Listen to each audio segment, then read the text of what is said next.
نحمده ونصلي ونسلم على رسوله الكريم أما بعد فأعوذ بالله من الشيطان الرجيم بسم الله الرحمن الرحيم يا أيها الذين آمنوا ادخلوا في السلم كافة ولا تتبعوا خطوات الشيطان إنه لكم عدو مبين۔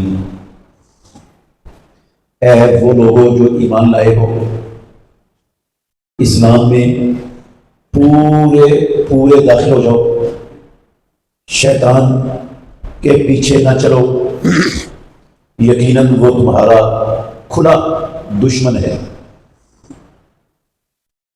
ہر قسم کی حمد و ثنا اللہ وحدہ لا شریک کی ذات اقدس کے لیے، بے شمار درود و سلام سید الاولین والآخرین خاتم النبی جی محمد الرسول اللہ صلی اللہ علیہ وآلہ وسلم کی ذات گرامی کے لیے۔ عزیز بھائیوں، قابل احترام بزرگوں، ایک بہت بڑی اور بنیادی بات، بالکل بنیادی بات آپ کو سمجھانا چاہتا ہوں۔ اگر آپ توجہ سے سنتے رہو گے نا، اللہ نفع بڑھا دے گا آپ کو، دنیا میں بھی اور انشاءاللہ آخرت میں بھی۔ اور آپ جو اپنا قیمتی وقت نکال کر آئے ہو اور یہاں اللہ کے گھر میں یہ وقت دے رہے ہو، انشاءاللہ آپ کو اس وقت دینے پر زندگی میں کسی موقع پر پچھتانا نہیں پڑے گا کہ ہم کسی پروگرام میں گئے تھے اور ہمیں کچھ حاصل نہیں ہوا، نہ جاتے کوئی اور کام کر لیتے تو فائدہ ہو جانا تھا، وہاں سے ہمیں کچھ نہیں ملا۔ انشاءاللہ یہ پچھتاوا آپ کو نہیں ہوگا زندگی میں کبھی بھی، اگر آپ توجہ سے سنتے رہو گے۔ عزیز بھائیوں، میں نے آپ کے سامنے قرآن مجید کا دوسرا پارہ سورہ بقرہ کی 208 نمبر آیت اور اس کا ترجمہ پڑھا ہے۔ اللہ مالک الملک نے اس آیت کریمہ میں ایمان والوں کو مخاطب کر کے پورے اسلام میں داخل ہونے کا حکم دیا ہے۔ میرے بھائیوں، اسلام میں پورے داخل ہونے کا کیا مطلب ہے اور اسلام کا مطلب کیا ہے؟ سب سے پہلے تو یہ سمجھنے کی ضرورت ہے اسلام کیا ہوتا ہے، اسلام کہتے کس کو ہیں، اور پھر دوسری بات ہے اسلام میں پورے کے پورے داخل کیسے ہونے۔ اسلام کوئی پہیلی نہیں ہے، کوئی معمہ نہیں ہے اسلام۔ وہ جو اخباروں کے میگزین آتے ہیں نا، اس پر معمے ہوتے ہیں کچھ بنے ہوئے، ان معموں کو لوگ حل کرتے ہیں اور انعام ملتا ہے۔ اسلام کوئی معمہ نہیں ہے، نہ کوئی پہیلی ہے کہ اس پہیلی کو بوجھنے کے لیے، اس معمے کو حل کرنے کے لیے میں اپنی عقل دوڑاؤں، آپ لوگ اپنی عقل دوڑائیں، اور جس کی عقل میں جو چیز آ جائے وہ کیا کہلائے؟ اسلام کوئی ایسی شے کا نام نہیں۔ اسلام میرے محترم بھائیوں میری بات کا نام بھی نہیں ہے، دنیا کے کسی بڑے سے بڑے علامہ، محدث، مفتی، فقیہ، امام، اس کی بات کا نام بھی اسلام نہیں ہے۔ اسلام کسی صدر یا وزیر اعظم کی رائے کا نام نہیں ہے، کسی مفکر کی فکر کا نام اسلام نہیں ہے۔ میں نہایت دکھ سے یہ بات کر رہا ہوں، دنیا میں 2.25 ارب کے لگ بھگ ماشاءاللہ مسلمانوں کی تعداد ہے۔ دکھ اس بات پر ہے کہ مسلمانوں کے 2.25 ارب کی تعداد میں سے اکثریت ان کو اسلام کا پتہ ہی نہیں کہ اسلام کس بلا کا نام ہے، اسلام ہوتا کیا، کہتے کہ اس کو ہے اسلام۔ میں دعوے سے کہہ رہا ہوں یہ بات، اور اگر میں کہہ دوں نا کہ 95% کلمہ پڑھنے والے دنیا میں ایسے ہیں جن کو اسلام کی الف اور بے بھی نہیں آتی. اللہ کی قسم یہ مبالغہ نہیں ہوگا, میں ثابت کروں گا یہ بات. مسلمان ہیں لیکن اسلام کا پتہ نہیں اسلام کس کا نام ہے, اسلام ہوتا کیا ہے, اسلام کہتے ہیں کس کو ہے. میں نے پہلے آپ کو اسلام سمجھانا ہے اسلام کسے کہتے ہیں, پھر بتاؤں گا اسلام میں پورے کے پورے داخل ہونے کا طریقہ کیا ہے. اسلام میں اپنی باتوں سے نہیں سمجھانا, میں نے کتاب و سنت کے دلائل سے سمجھانا ہے. اور اسلام میں پورے کے پورے داخل ہونے کا طریقہ میرا بنایا ہوا نہیں ہے, کسی مولوی صاحب کا ایجاد کیا ہوا طریقہ نہیں ہے, رب کا اتارا ہوا طریقہ ہے کہ اسلام کے اندر پورے کے پورے کیسے داخل ہونا ہے وہ بھی آپ کو سمجھانا ہے. لیکن ان باتوں کو سمجھنے سے پہلے یہ بات اچھی طرح سمجھ لیں کہ اسلام اس وقت دنیا میں اسلام اس چیز کا نام ہے جو اللہ نے محمد رسول اللہ صلی اللہ علیہ وسلم پر اتارا. جو اللہ نے کن پر اتارا؟ محمد رسول اللہ صلی اللہ علیہ وسلم پر نازل کیا, اس کو کہتے ہیں اسلام. آج اسلام اس کا نام ہے. اور آج سے پہلے میرے بھائیوں, آدم علیہ السلام کی زندگی میں جو رب نے دیا وہ بھی اسلام تھا. نوح علیہ السلام نے جس کی دعوت دی وہ بھی کیا تھا؟ اسلام تھا. ابراہیم خلیل الرحمان نے جو دعوت دی وہ بھی کیا تھی؟ اسلام تھی. اللہ کے سارے نبی اور پیغمبر وہ اسلام کے دائی تھے, اسلام کے لمبردار تھے, اور اسلام ہی انہوں نے لوگوں کے سامنے پیش کیا. مگر وہ اسلام آدم علیہ السلام کی زندگی تک تھا, بعد میں نہیں چلا. نوح علیہ السلام والا اسلام وہ نوح علیہ السلام کی زندگی تک تھا, بعد میں ختم ہو گیا. سارے نبیوں کا اسلام ان کی زندگیوں تک تھا, ان کی زندگیوں کے بعد وہ اسلام نہیں رہا. محمد رسول اللہ صلی اللہ علیہ وسلم کی بعثت کے بعد اب اسلام صرف اور صرف اس چیز کا نام ہے جس کو اللہ مالک الملک نے اپنے آخری نبی محمد رسول اللہ صلی اللہ علیہ وسلم پر نازل کر کے آپ کی زندگی میں مکمل کر دیا. اب جو اس اسلام پر چلے گا نا, اس اسلام پر چلے گا, وہ جائے گا جنت میں. وہ کہاں جائے گا؟ جنت میں. کس اسلام پر چلے گا؟ آدم علیہ السلام والے, عیسیٰ علیہ السلام والے, موسیٰ علیہ السلام والے, نوح علیہ السلام والے نہیں. اب جو محمد رسول اللہ صلی اللہ علیہ وسلم والے اسلام پر چلے گا وہ جائے گا جنت میں. اور قسم ہے پروردگار کی, جو آج موسیٰ علیہ السلام کے دین پر چلے گا, عیسیٰ علیہ السلام کے دین پر چلے گا. آپ کو پتہ ہے نا موسیٰ علیہ السلام کا دین کیا تھا بھلا؟ کیا تھا؟ اسلام. کیا دوں نا یار, ابھی بتایا میں نے. اسلام اس وقت اسلام کی کتاب تھی تورات. اس وقت اسلام کی کتاب کون سی تھی؟ تورات. کس نے اتاری تھی؟ اللہ نے. پروردگار نے خود اپنے ہاتھوں سے تورات تختیوں پر لکھ کر موسیٰ علیہ السلام کو عطا کی. اللہ نے خود لکھ کر عطا کی موسیٰ علیہ السلام کو. قرآن اللہ نے اپنے ہاتھ سے لکھ کر محمد رسول اللہ صلی اللہ علیہ وسلم کو نہیں دیا. تورات اللہ نے اپنے ہاتھوں سے لکھ کر موسیٰ علیہ السلام کو دی. تورات اللہ کی اتاری ہوئی رب کے ہاتھوں سے لکھی ہوئی کتاب. موسیٰ علیہ السلام اللہ کے سچے نبی, اولو العزم پیغمبروں میں سے ایک. اسی طرح عیسیٰ علیہ السلام اللہ کے جلیل القدر اولو العزم پیغمبروں میں سے ایک. ان کو اللہ نے کیا دی؟ انجیل. انجیل بھی آسمانی کتاب ہے, اللہ رب العالمین نے اتاری. انجیل کس کی کتاب ہے؟ اللہ کی, آسمانوں سے اتاری گئی ہے, آسمانی کتاب ہے. ٹھیک ہے, یہودیوں نے, عیسائیوں نے اس میں تحریف کر ڈالی.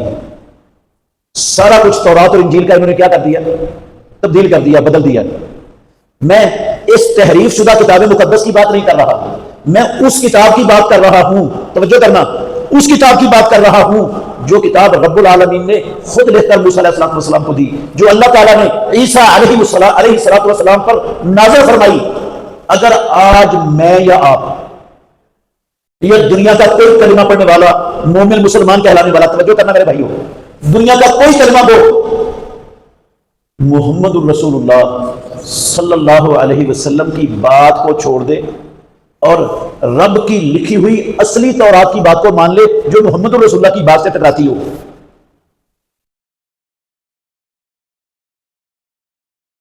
آج کوئی بندہ کلمہ پڑھنے والا مسلمان کہلانے والا انجیل کی بات کو مان لے تو انجیل رب العالمین نے اتاری ہے، یہ تحریف شدہ نہیں، بدلی ہوئی نہیں، اصلی انجیل جو رب نے اتاری تھی عیسیٰ علیہ السلام پر، اور وہ بندہ تورات کو ماننے والا انجیل کو ماننے والا ایک ذرہ برابر شرک اس نے اللہ کے ساتھ نہ کیا ہو، ذرہ برابر بھی شرک اس کے عقیدے میں نہ ہو، عیسیٰ علیہ السلام کو اللہ کا جز، اللہ کا بیٹا یا اللہ ماننے والا نہ ہو، عزیر علیہ السلام کو معبود ماننے والا نہ ہو، 100% عقیدہ توحید پر ہو، تورات بھی عقیدہ توحید کی دعوت دیتی تھی، انجیل بھی اللہ کی قسم عقیدہ توحید کی دعوت دیتی تھی، ان میں شرک کا ایک ذرے کے کروڑ حصے کے برابر کہیں نام و نشان نہیں تھا،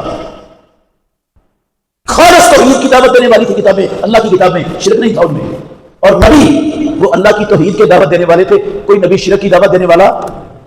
آج موسیٰ علیہ السلام پر، عیسیٰ علیہ السلام پر اترنے والی اللہ کی کتابیں اور یہ اللہ کے سچے نبی، ان کی وہ عبادت بھی اللہ کی کرے 100%، توجہ کرنا، 100% عبادت کس کی کرے؟ اللہ کی عبادت میں کسی کو شریک نہ ٹھہرائے، اور اپنے نبیوں کی 100% اتباع اور اطاعت کرے۔ آج عیسیٰ علیہ السلام کی 100% اطاعت کرے، اتباع کرے، موسیٰ علیہ السلام کی 100% اطاعت کرے، اتباع کرے، لیکن وہ کچھ باتیں رسول اللہ صلی اللہ علیہ وسلم کی بات سے کیا کرتی ہوں؟ ٹکراتی ہوں، کیونکہ وہ تو اس زمانے کا اسلام تھا، اس زمانے کے لیے آیا تھا، اب جو محمد الرسول اللہ صلی اللہ علیہ وسلم کو اتارا ہے رب نے، یہ ہے قیامت تک کے لیے کا اسلام۔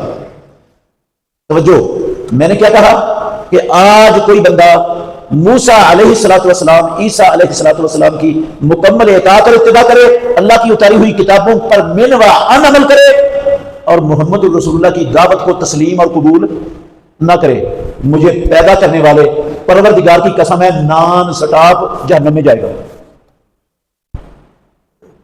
مشرک نہیں تھا، یہ مشرک نہیں ہے، توحید والا ہے، نبی کا دشمن بھی نہیں ہے، نبی کا نافرمان بھی نہیں ہے، اللہ کے نبی کی، سچے نبی کی اطاعت کرنے والا ہے، لیکن نان سٹاپ جہنم میں جا رہا ہے۔ کیوں؟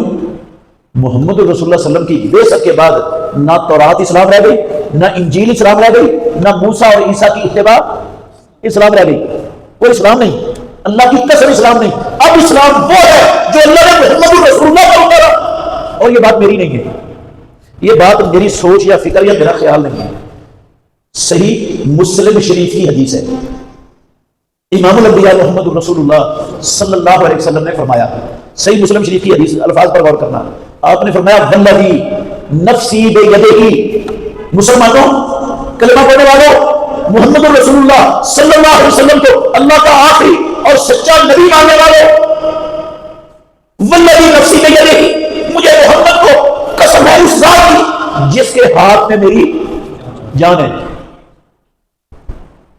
اس کے ہاتھ میں جان تھی محمد الرسول اللہ کی؟ اللہ کے ہاتھ میں۔ اللہ کی قسم اٹھا رہے ہیں کون؟ امام الانبیاء خاتم النبیین۔ توجہ کرنا میرے بھائیو، اگر آپ قسم نہ اٹھاتے، اگر رسول اللہ صلی اللہ علیہ وسلم قسم نہ اٹھاتے تو اللہ کے نبی کی بات میں کوئی شک شبہ ہو سکتا تھا؟ ہاں، آسمان کے نیچے، رب کی زمین پر، محمد الرسول اللہ صلی اللہ علیہ وسلم سے سچی زبان والا اللہ کی مخلوق میں نہ آیا ہے، اور نہ قیامت تک کسی نے آنا، نہ کوئی آ سکتا ہے۔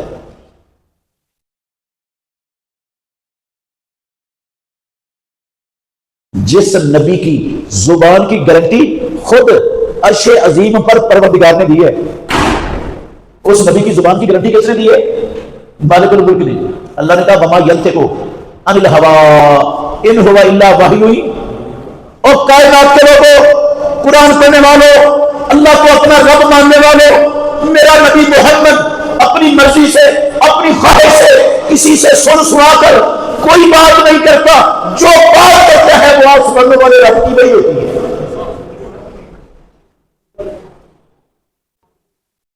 اس کی اپنی بات دین نہیں ہے، وہ بات کس بنیاد پر کرتا ہے؟ اللہ کی وحی کی بنیاد پر۔ ان ہوا الا وحی یوحی، اس کی ہر بات اللہ کی وحی ہے۔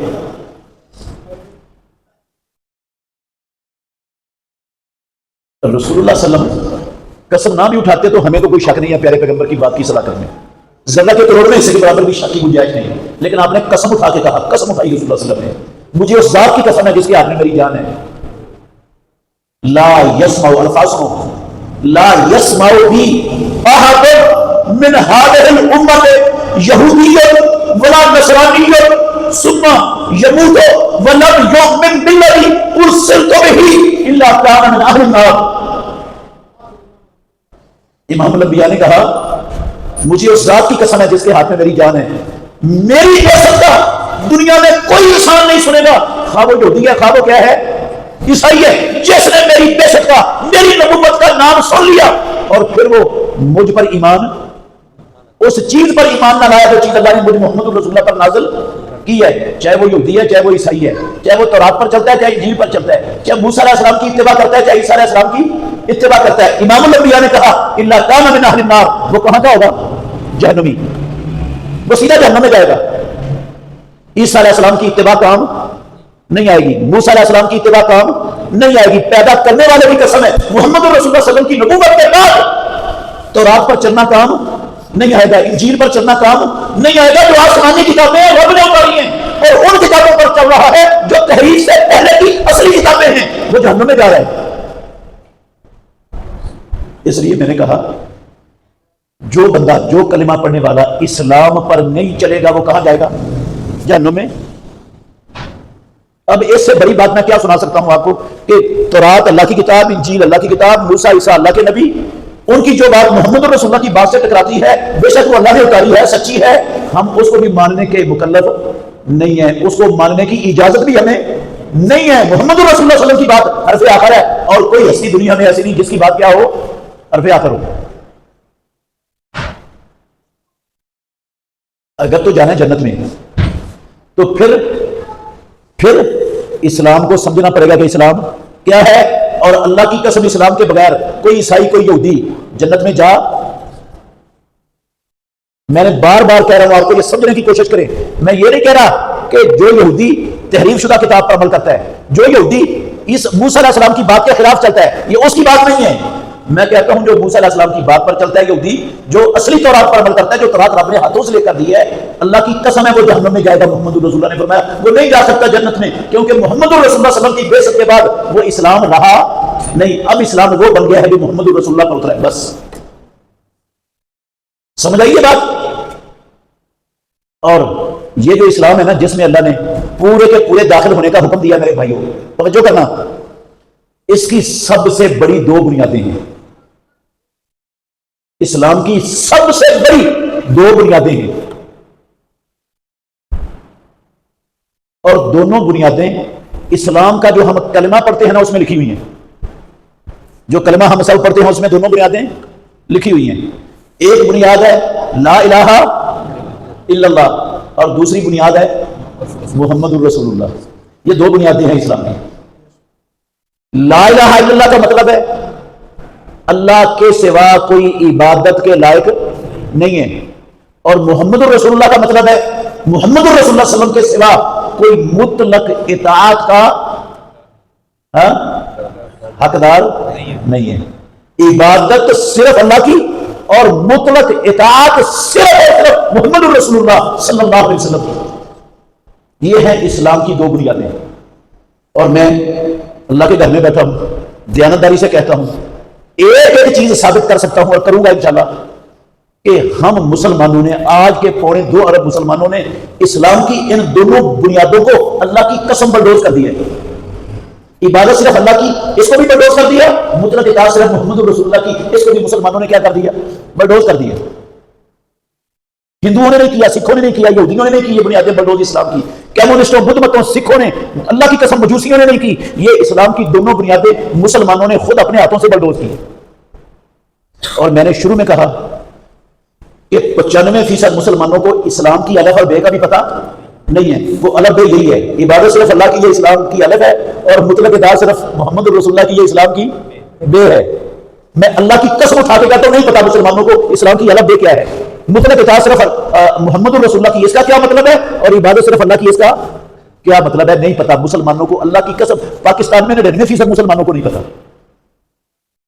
100 میں سے 99 لوگوں کو نہیں پتا کہ عبادت صرف اللہ کی کا معنی کیا ہے, مطلب کیا ہے. مطلق اطاعت صرف محمد رسول اللہ کی اس کا مطلب کیا ہے. 99% کلمہ پڑھنے والے مسلمان اللہ کی قسم دونوں باتوں کو نہیں جانتے. جس کو اسلام کی الگ بھی نہیں آتی وہ پورا اسلام میں داخل ہو جائے گا, اللہ کے حکم پر عمل کر لے گا.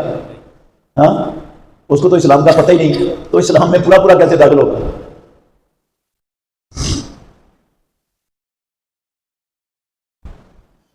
اللہ اکبر. میں نے آج یہ بہت لمبی باتیں ہیں دونوں, صرف ایک بات پہ تھوڑی سی تفصیل آپ کے سامنے رکھنی ہے.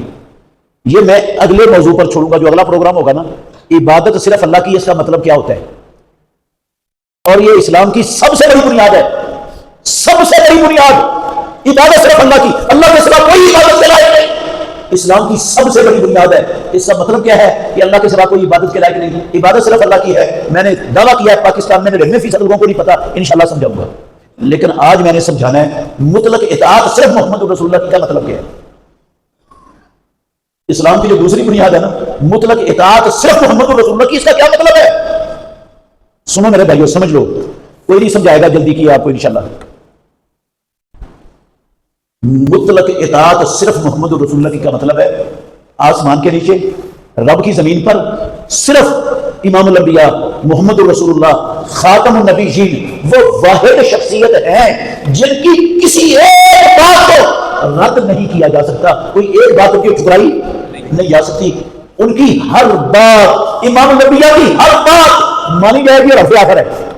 یہ ہستی دنیا میں آسمان کے نیچے رب کی زمین پر صرف ایک ہے جس کی کسی بات کو رد کرنا ممکن نہیں. کسی بات کو رد کرنے والا اسلام والا نہیں رہے گا. باقی جتنی بھی بڑی بڑی ہستیاں ہیں نا, سب کی بات اگر اللہ اور اس کے رسول کے فرمان کے مطابق ہے لی جائے گی, اللہ اور اس کے رسول کے فرمان کے خلاف ہے تو چھوڑ دی جائے گی. صرف ایک ہستی ہے مطلق اطاعت صرف محمد رسول اللہ کی کا مطلب کیا ہے. صرف ایک ہستی ہے میرے بھائیوں کائنات میں, آسمان کے نیچے رب کی زمین پر, اور وہ انسانوں نے دنیا میں جس کی کسی بات کو رد نہیں کیا جا سکتا, وہ ہستی ہیں امام الانبیاء محمد رسول اللہ صلی اللہ علیہ وسلم. دوسری کوئی ہستی نہیں. اس کے دلائل دوں گا, میں آپ کو سمجھاؤں گا پوری بات انشاءاللہ, ادھوری چھوڑ کے نہیں جاؤں گا. میرے بھائیوں, ابو بکر صدیق رضی اللہ تعالی عنہ مسلمانوں کے پہلے خلیفہ راشد, اشرا مبشرہ صحابہ میں سے ایک, وہ ابو بکر رضی اللہ تعالیٰ عنہ جن کے بارے میں امام الانبیاء نے کہا یا اللہ والمؤمنون الا ابا بکر, رب بھی انکار کرتا ہے, مومن بھی انکار کرتے ہیں, محمد رسول اللہ کے مسلح پر ابو بکر کے سوا کوئی کھڑا نہیں ہو سکتا. نہ رب کو برداشت ہے نہ ایمان والوں کو برداشت ہے کہ محمد رسول اللہ کی غیر موجودگی میں ابو بکر کے سوا کوئی ان کے مسلح پر کھڑا ہو. وہ ابو بکر جن کے بارے میں امام الانبیاء نے ایک خاتون کو کہا, مسئلہ پوچھ کر گئی, کہنے لگی میں دوبارہ ہوں تو آپ نہ ملوں, پھر میں کیا کروں. کہا فاتی ابا بکر, پھر کس سے پوچھنا, مجھے نہ ملے تو ابو بکر سے پوچھنا مسئلہ. وہ ابو بکر جن کے بارے میں امام الانبیاء نے کہا میں نے ہر شخص کے احسان کا بدلہ چکا دیا سوائے ابو بکر سے. ابو بکر کے جو مجھ محمد پر احسان آتے ہیں میں بدلہ نہیں دے سکتا, ان کا بدلہ صرف رب دے گا. وہ ابو بکر رضی اللہ عنہ میرا ایمان ہے اور ہر مسلمان کا ایمان ہونا چاہیے. آدم علیہ الصلوۃ والسلام کی اولاد میں, آدم علیہ الصلوۃ والسلام کی اولاد میں اللہ کے نبیوں, پیغمبروں, رسولوں کے بعد سب سے افضل ترین ہستی نبیوں کے بعد اللہ کی قسم صرف ابو بکر ہے. ابو بکر سے افضل نبیوں کے بعد آدم کی اولاد میں کوئی نہیں ہے. وہ ابو بکر رضی اللہ عنہ خلیفہ بن گئے. کیا بن گئے؟ خلیفہ بن گئے. لوگوں نے بیعت کر لی, انہوں نے خطبہ دیا. کوئی تاریخ کی کتاب اٹھا لیں, کوئی خلفائے راشدین کی سیرت کی کتاب اٹھا لیں, ہر کتاب کے اندر یہ خطبے کے لفظ موجود ہیں. لمبا خطبہ ہے, یہ لفظ اس کے میں جو سنانا چاہتا ہوں ہر کتاب میں آپ کو مل جائیں گے. پہلا خطبہ دیا ابو بکر صدیق رضی اللہ عنہ نے. اس خطبے میں یہ لفظ تھے, سننا. کہتے ہیں او لوگوں, او مسلمانوں, انی قد ولیت علیکم اللہ نے محمد رسول اللہ کو اپنا آخری نبی بنا کر بھیجا، انہوں نے اللہ کے دین کو منوان 100% اللہ کے بندے تک پہنچانے کا حق ادا کر دیا۔ ایک ذرے کے کروڑ کے حصے کے برابر کوئی چیز چھپا کے رسول اللہ صلی اللہ علیہ وسلم نے رکھی نہیں، سب کچھ پہنچا دیا۔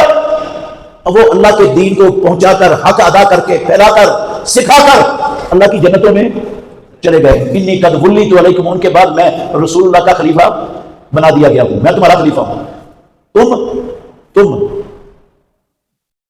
23 سال اللہ کے نبی کے ساتھ تم نے گزارے ہیں۔ کتنے سال؟ 23 سال رسول اللہ صلی اللہ علیہ وسلم کے ساتھ گزارے ہیں۔ اب چونکہ خلیفہ میں ابو بکر ہوں، اب تم نے میرے ساتھ چلنا ہے۔ میرے ساتھ کیسے چلنا ہے؟ یہ اصول سیکھ لو، پڑھ لو اصول، سمجھ لو، یاد کر لو۔ ابو بکر کے ساتھ چلنے کا طریقہ کیا تمہارا؟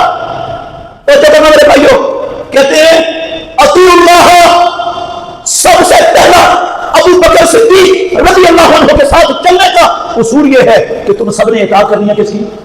اللہ کی۔ کس کی اطاعت کرنی ہے؟ اللہ کی۔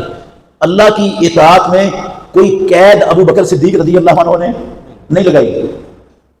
پھر کہا دوسرا اصول یہ ہے اطیعوا اللہ و اطیعوا الرسول۔ دوسرا اصول کیا ہے؟ محمد رسول اللہ کی اطاعت کرنی ہے۔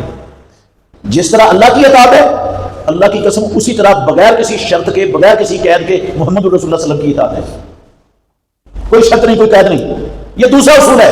اور تیسرا اصول سنو، وَأَطِيعُونِي، اور لوگوں میں تمہارا خلیفہ تو رسول اللہ بن چکا ہوں، اب تم نے اللہ کی اطاعت کرنی ہے، رسول کی اطاعت کرنی ہے۔ اور تیسرا اصول یہ ہے کہ میری اطاعت کرنی ہے۔ میں امیر المومنین ہوں، خلیفہ تو رسول اللہ ہوں، لیکن میری اطاعت اللہ کی اطاعت کی طرح نہیں ہے، میری اطاعت رسول اللہ کی اطاعت کی طرح نہیں ہے۔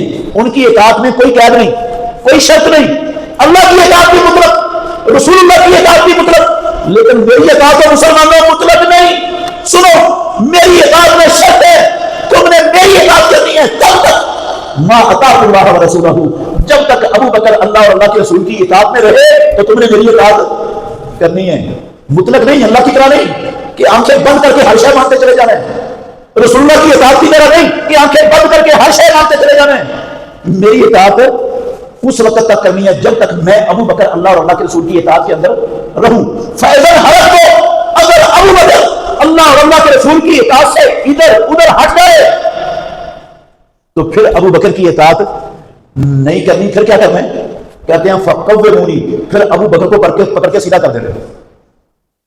پھر ابو بکر کو پکڑ کر سیدھا کر دینا ہے۔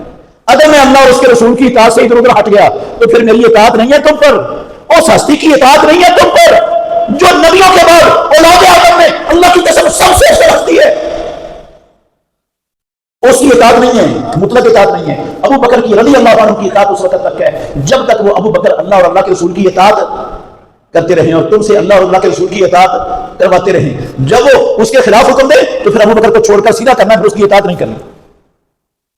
سمجھ آیا؟ مطلق اطاعت محمد رسول اللہ کی کا مطلب ہے۔ اور صحابہ رضوان اللہ علیہ مجمعین انہوں نے ایسے کیا۔ انہوں نے کیا کیا؟ اسی کو اسلام سمجھا، ابو بکر سمیت اللہ کی قسم سارے صحابہ نے اسی کو اسلام سمجھا۔ ایک بی بی آئی، صحیح بخاری میں ہے، ابو بکر صدیق رضی اللہ عنہ سے مسئلہ پوچھا۔ انہوں نے مسئلہ بتا دیا۔ مسئلہ یہ پوچھا کہ میرا نواسا فوت ہو گیا اور اس کی وراثت میں سے مجھے حصہ ملے گا؟ اس فوت ہونے والے کی ماں نہیں تھی، ماں پہلے فوت ہو گئی ہوئی تھی، نانی زندہ ہے، تو کیا مجھے حصہ ملے گا؟ ابو بکر صدیق خلیفۃ رسول اللہ امیر المومنین مسلمانوں کے پہلے خلیفہ راشد، انہوں نے سوچا، غور کیا، این ممکنہ کسی سے مشورہ بھی کیا ہو، کہنے لگے لا اجد لک فی کتاب اللہ شیئا، میں نے اللہ کے قرآن پر غور کیا، تیرا کوئی حصہ نہیں ہے، تجھے کچھ نہیں ملے گا اس کی وراثت میں سے۔ نواسا فوت ہو گیا تو نانی کو کچھ نہیں ملتا، قرآن میں نہیں لکھا ہوا تیرا کوئی حصہ، میں نے غور کیا نہیں ہے تیرے لیے کچھ نہیں۔ وہ مائی مسئلہ پوچھ کے چلی گئی۔ محمد بن مسلمہ رضی اللہ تعالیٰ عنہ نے یہ ابو بکر صدیق رضی اللہ عنہ کی بات سنی، امیر المومنین کے پاس آ گئے، کہنے لگے امیر المومنین، محمد الرسول اللہ صلی اللہ علیہ وسلم کی زندگی میں ایسا مسئلہ پیش آیا تھا، ایک شخص اس کی ماں فوت ہو چکی تھی، اس کی نانی زندہ تھی، تو مسئلہ یہ رسول اللہ صلی اللہ علیہ وسلم سے پوچھا گیا، آپ نے فرمایا اس کی وراثت میں سے اس کی نانی کو 1/6 حصہ ملے گا۔ کتنا ملے گا؟ 6 حصہ، 1/6۔ جو حصہ ماں کو ملنا تھا وہ اب کس کو ملے گا؟ ماں کی غیر موجودگی میں نانی کو۔ اللہ کے نبی نے حصہ دیا ہے اور آپ کیسے کہتے ہو کہ حصہ نہیں، تیرا اس کا حصہ نہیں ہے؟ توجہ کرنا میرے بھائیو، صدیق اکبر رضی اللہ تعالیٰ عنہ، اللہ کی قسم انہوں نے یہ نہیں کہا اوے چپ کر جا، میں امیر المومنین ہوں، خلیفۃ رسول اللہ ہوں، میں نے فیصلہ کر دیا ہے، اب یہ فیصلہ تبدیل یہ نہیں بدل سکتا۔ اور یہ نہیں کہا وہ امیر المومنین کیا آگے بولتا ہے، گستاخی کرتا ہے امیر المومنین کی، پکڑو اس کو بند کرو، یہ امیر المومنین کے فیصلے کی خلاف ورزی کر رہا ہے، بول رہا ہے اس پر۔ اللہ کی قسم نہیں کیا، کیا کیا؟ فوراً اس بی بی کو پیغام بھیجا، بی بی کو بلا لیا، کہا تیرے لیے اللہ کی کتاب میں 1/6 حصہ ہے، مجھے پہلے پتہ نہیں تھا، مجھے بعد میں پتا چلا ہے، میں اپنا فیصلہ واپس لیتا ہوں۔ میرا ابو بکر کا پہلا فیصلہ دین اسلام نہیں ہے، اسلام وہ ہے جو محمد رسول اللہ پر اترا، اللہ کے نبی نے جو فیصلہ کیا وہ اسلام ہے۔ میں ابو بکر، میری بات، میرا فیصلہ امیر المومنین ہونے کے باوجود نہیں ہے، اسلام میں نہیں چلے گا۔ یہ کامل ابن عدی تاریخ کی کتاب ہے، اور بھی کئی تاریخ کی کتابوں میں یہ واقعہ لکھا ہوا ہے جو ابھی سنانے لگا ہوں آپ کو۔ یہ تو صحیح بخاری کی حدیث سنائی ہے میں نے آپ کو۔ ایک چور صدیق اکبر رضی اللہ عنہ کے دور خلافت میں لایا گیا، جس نے چوری کی ہے اور چوری ثابت ہو گئی ہے۔ چوری کیا ہو گئی ہے؟ ثابت ہو گئی ہے۔ ایک ہوتا ہے الزام لگا، صرف الزام نہیں، ثابت ہو گئی ہے چوری۔ اور جو چوری کیا ہوا مال ہے نا وہ ربع دینار تک پہنچ رہا ہے، جو چوری میں ہاتھ کاٹنے کا نصاب ہے۔ تو ابو بکر صدیق رضی اللہ عنہ نے جب یہ سنا کہ چوری بھی ثابت ہے اور ربع دینار تک چوری کیا ہوا مال بھی پہنچتا ہے، تو اس کا کیا کرتا ہے؟ ہاتھ کرتا ہے۔ اللہ کا فیصلہ ہے، قرآن کا فیصلہ ہے، اللہ نے کہا السارق والسارقۃ فاقطعوا ایدیہما، چوری کرنے والا مرد ہو، چوری کرنے والی عورت ہو، وہ چوری کریں اور چوری کیا ہوا مال ربع دینار کے برابر ہو جائے تو ان کے ہاتھ ایک ہاتھ کاٹ دو۔ ابو بکر صدیق رضی اللہ عنہ نے فیصلہ سنانے سے پہلے نا دیکھا کہ اس بندے کا ایک ہاتھ پہلے کٹا ہوا ہے، ایک ہاتھ اس کا پہلے ہی کٹا ہوا ہے۔ توجہ کرنا میرے بھائیوں، میں اسلام سمجھا رہا ہوں آپ کو۔ ایک ہاتھ اس کا پہلے کٹا ہوا ہے۔ انہوں نے سوچا، بڑے رحم دل تھے، امام الانبیاء کے الفاظ بھی ہیں، ارحم امتی ابو بکر، میری امت میں سب سے نرم دل اور رحیم کون ہے؟ ابو بکر صدیق رضی اللہ تعالیٰ عنہ۔ بڑے نرم دل تھے، انہوں نے سوچا کہ ایک ہاتھ اس کا پہلے نہیں ہے، اب میں چوری کے جرم میں اس کا دوسرا ہاتھ کاٹ دوں تو یہ تو دونوں ہاتھوں سے معلوم ہو جائے گا، کھائے گا کیسے، استنجا کیسے کرے گا، یہ تو اپنی شخصی ضروریات پوری نہیں کر سکے گا، یہ تو مسئلہ بن جائے گا لوگوں کے لیے بھی اور اس کے لیے بھی۔ تو سوچ کرنا صدیق اکبر رضی اللہ عنہ نے فیصلہ کر دیا کہ اس کا مخالف سمت کا پاؤں کاٹ دو، ہاتھ کی بجائے کیا کاٹ دو؟ پاؤں کاٹ دو۔ کس کا فیصلہ ہے؟ امیر المومنین خلیفۃ رسول اللہ کا۔ اللہ اکبر۔ ایک صحابی کھڑا ہو گیا فیصلہ سنتے ہی، کہتا ہے واللہ لا تقطع رجلہ، امیر المومنین قسم ہے اللہ کی، فیصلہ غلط ہے آپ کا، اس بندے کا پاؤں نہیں کاٹا جائے گا۔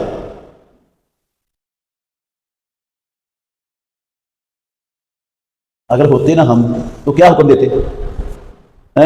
گستاخ ہے، پکڑو اس کو بند کرو۔ یہ امیر المومنین کے فیصلے کو رد کرتا ہے۔